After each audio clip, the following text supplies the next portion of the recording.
राहु अगर देखा जाए तो विदेशों से तो लाभ देता ही देता है, मित्रों से लाभ देता ही देता है।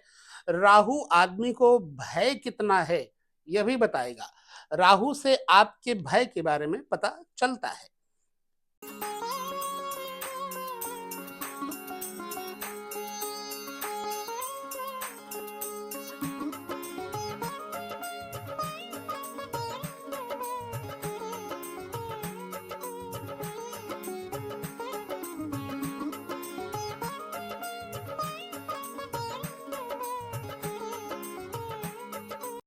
नमस्कार, जय श्री कृष्णा, प्रणाम। ग्रहों का एक अपना विशिष्ट अध्ययन करने के लिए हम आपके साथ हर वीडियो में प्रयास करते हैं कि अच्छी जानकारी मिले, जिससे आपको ज्योतिष की स्पष्टता का अनुभव हो। आज ऐसे में हम आपके साथ राहु से संबंधित जो जानकारी लेकर आए हैं वो बहुत ही दिलचस्प है। चलिए पहले जानते हैं राहु से संबंधित उन विषयों को जिसके द्वारा जाना जाता है जातक का अचानक होने वाला लाभ और हानि। जातक को अगर दादा दादी के बारे में विचार करना है तो राहु से विचार करना चाहिए। जातक को अगर एक्सपोर्ट इंपोर्ट करने का विचार देखना हो तो चाहिए राहु से देखना। अचानक लाभ का विचार राहु से देखना। अब कहां पर राहु कैसा लाभ और हानि देंगे वो बात हम बाद में करेंगे, लेकिन पहले समझ लेते हैं राहु विदेश यात्रा का भी सूचक है। राहु व्यक्ति को पायलट भी बनाता है। राहु मित्रों से भी लाभ देता है। मैंने एक कुंडली निर्माण किया है, चार्ट निर्माण किया है और उसको रखूंगा सामने ताकि आप लोगों को जानने में कोई विषय छूट न जाए मुझसे बताने में। इसलिए तो राहु अगर देखा जाए तो विदेशों से तो लाभ देता ही देता है, मित्रों से लाभ देता ही देता है। राहु आदमी को भय कितना है यह भी बताएगा। राहु से आपके भय के बारे में पता चलता है। सजा और सजा काटने की हिम्मत कितनी है राहु बताता है। अगर किसी के पास साहस है और उस साहस के बदले में उसने बुरा कर्म किया है तो उस साहस की सजा क्या होगी राहु से पता लगता है। विदेशी भाषाएं, टेक्निकल ज्ञान राहु से पता लगता है।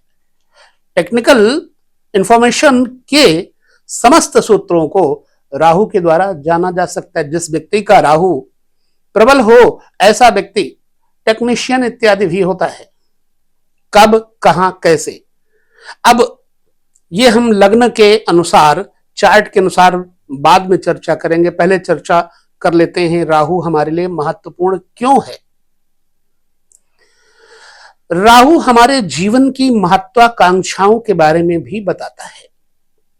राहु ग्रह भौतिक यानी हमारे जिंदगी में जो भोगात्मक पदार्थ हैं उनके सुख की इच्छा, उनका प्राप्त होना भी बताता है। राहु अनिश्चितता, लॉटरी, सट्टा, षड्यंत्र, राजनीति और जीवन में अकस्मात होने वाली घटनाओं का प्रतीक है। राहु अचानक घटनाओं का कारक है। इंटरनेशनल बिजनेस यानी अंतरराष्ट्रीय व्यापार के अलावा उड्डयन, हवाई यात्राएं, सतर्कता विभाग, इंटेलिजेंस ब्यूरो, जांच एजेंसी सीबीआई और राजनीति का भी राहु कारक बनता है। यदि जन्म कुंडली में राहु बली होगा तो जातक में क्या क्या बातें होंगी। बड़ा ही साहस और आत्मविश्वास दे देगा राहु। और ऐसा व्यक्ति अपने निर्णय पर दृढ़ रहता है। अगर राहु बलवान है आपका तो ऐसे लोग आस्था और धारणा का साहस रखते हैं और गजब का साहस होता है इनमें। राहु अगर बलवान है तो अचानक अविश्वसनीय तरक्की अवश्य ही देता है। हां, अगर राहु निर्बल है तो व्यक्ति में डर की भावना बहुत रहती है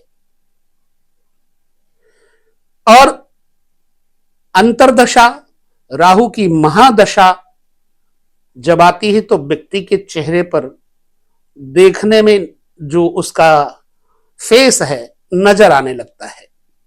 राहु फेस में डार्कनेस दे देगा।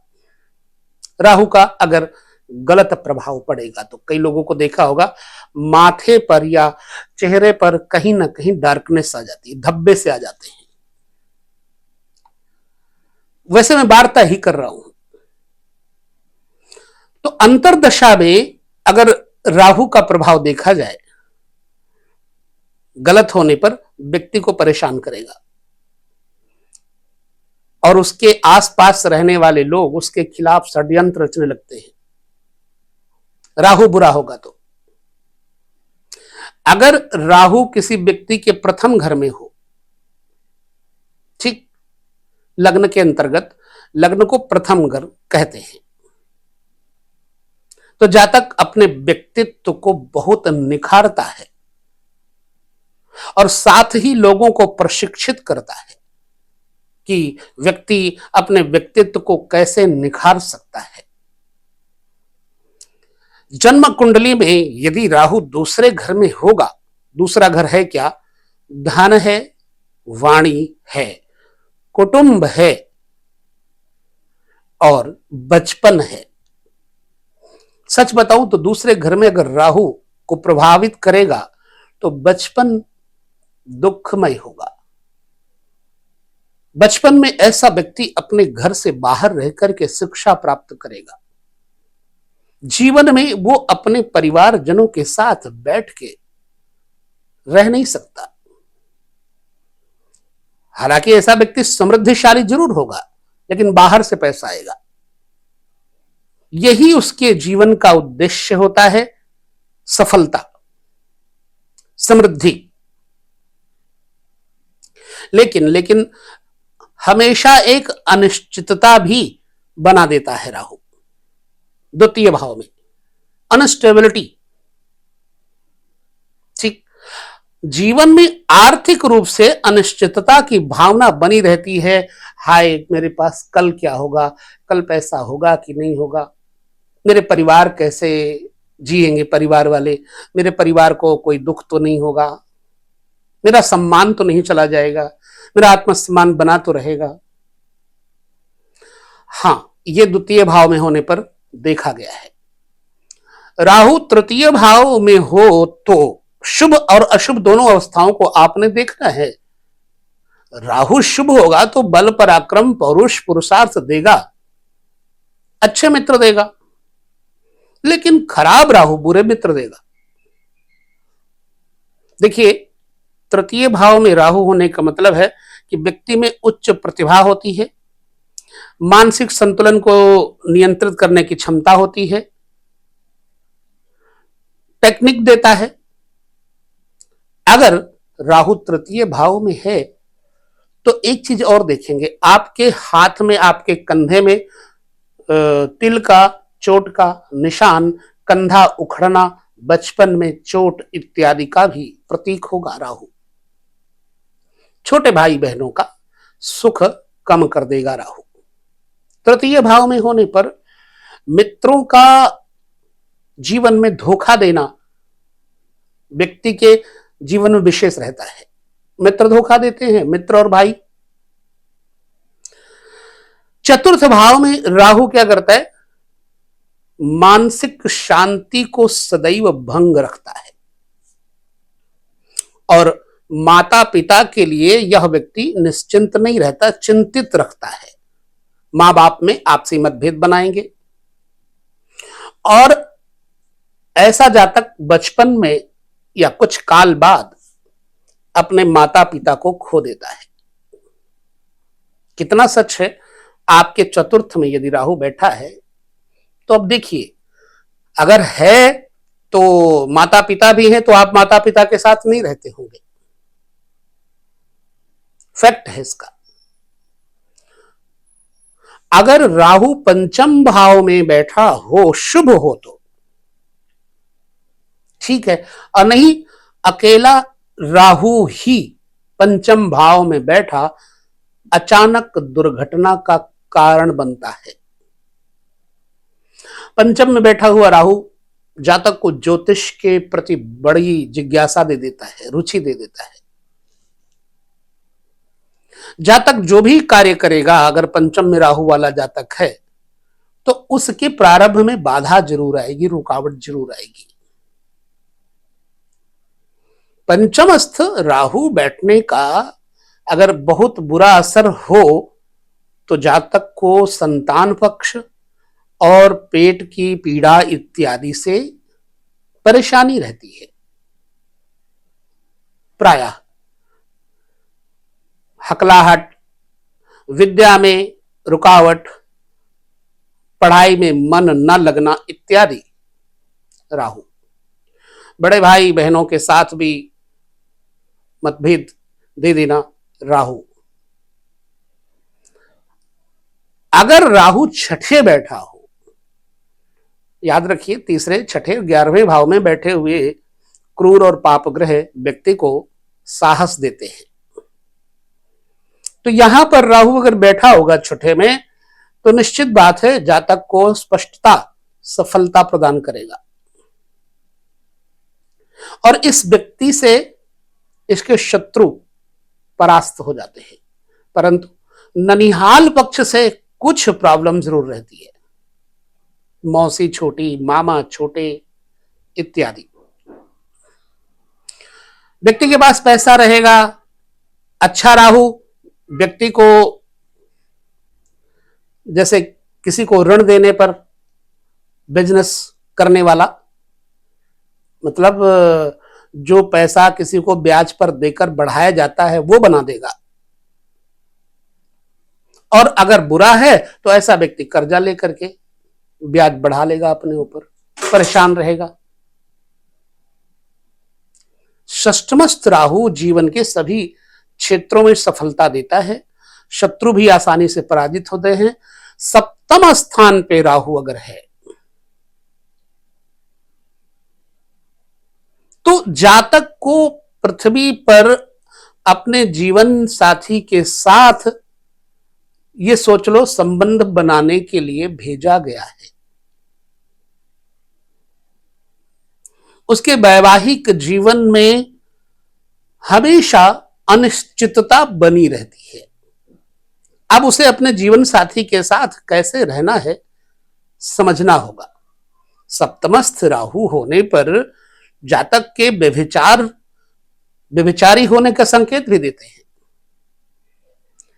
पार्टनर के साथ और बिजनेस पार्टनर के साथ राहु मनमुटाव देगा, लिहाजा वैवाहिक जीवन में विलंब होगा, अनिश्चितता बनेगी।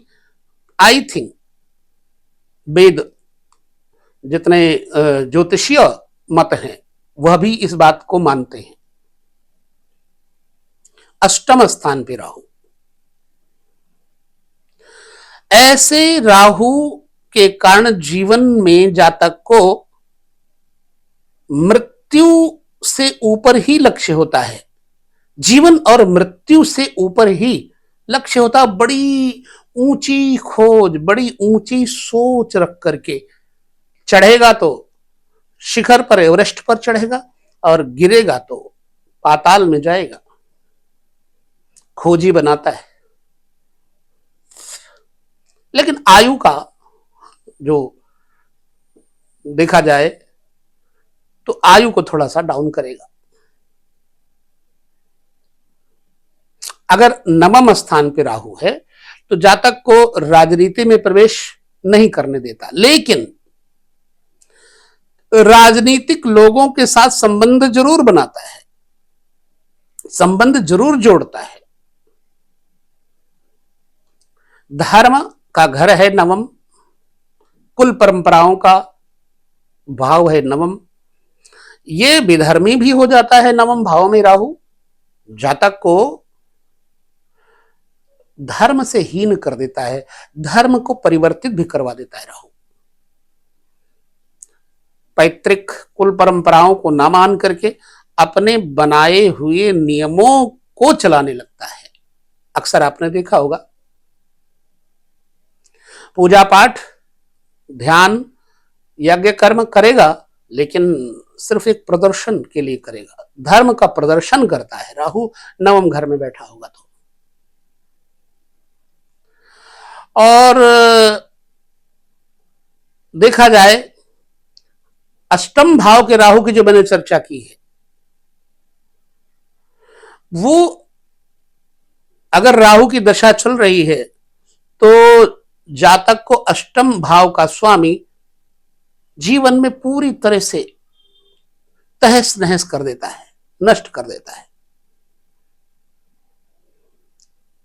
नवम भाव का राहु व्यक्ति को धर्म परिवर्तन पर आमादा करवाता है, राजनीतिक लोगों से, दबंग लोगों से संबंध भी रखवाता है।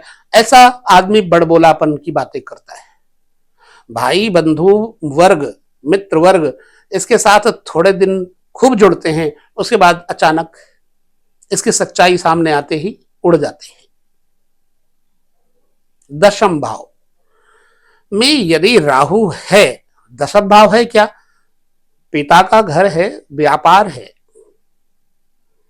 माता से सप्तम स्थान, माता की आयु के लिए हानि करेगा। हां, लेकिन अगर राहु दशम भाव में है तो जातक अकस्मात प्रोग्रेस करेगा, उन्नति करेगा।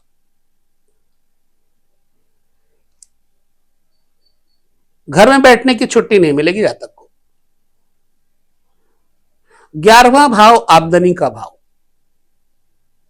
यहां जातक को राहु सिखाता है कि पैसे कैसे बचाए जाएं, पैसे कैसे कमाए जाएं, कैसे बनाए जाएं पैसे। अगर राहु 11वें घर में बैठा है तो व्यक्ति पैसों का पुजारी होता है,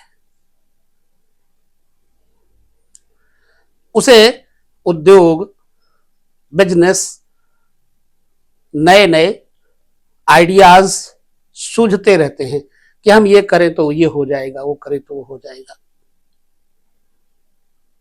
द्वादश भाव में राहु होना जातक को अपने जन्मभूमि से उठा करके बाहर कर देना। 12वें घर में राहु बैठे होने पर जातक को बाहरी महिलाओं से जोड़ेगा, विदेशी विधर्मी महिलाओं से जोड़ेगा, भोगी प्रकृति का भी बनाएगा। अगर राहु शुभ हुआ तो जिन लोगों का राहु शुभ परिणाम देता है तो रियलिटी में 42 की एज में देता है, 42 वर्ष की आयु में राहु के परिणाम अच्छे होते हैं। राहु के अच्छे परिणाम 42 वर्ष में प्राप्त होने लगते हैं। और जबकि व्यक्ति समाज में सामाजिक स्थिति के कारण प्रसिद्धि प्राप्त कर रहा होता है। 12वें घर में राहु की अपेक्षा केतु बड़ा अच्छा प्रतिफल देते हैं। अच्छा, ये वीडियो में हमने जो राहु से संबंधित चर्चा की वो हमने देखी है लोगों की कुंडलियों में, इसलिए आपके साथ चर्चा की। तो चार्ट में जो हमने ये चर्चा की उसको अब हम विराम देते हैं और अब अगले वीडियो में हम आपके साथ चर्चा करेंगे केतु से संबंधित और ऐसे कारकत्व के ऊपर। आप अपनी बात कहने में स्वतंत्र हैं, अपने विचार हमें दीजिएगा, कमेंट्स दीजिएगा कि आपका राहु किस घर में बैठा है और क्या फल देता है। विदा लेते हैं इस वीडियो में, पुनः मिलेंगे, तब तक नमस्कार, जय श्री कृष्ण, प्रणाम।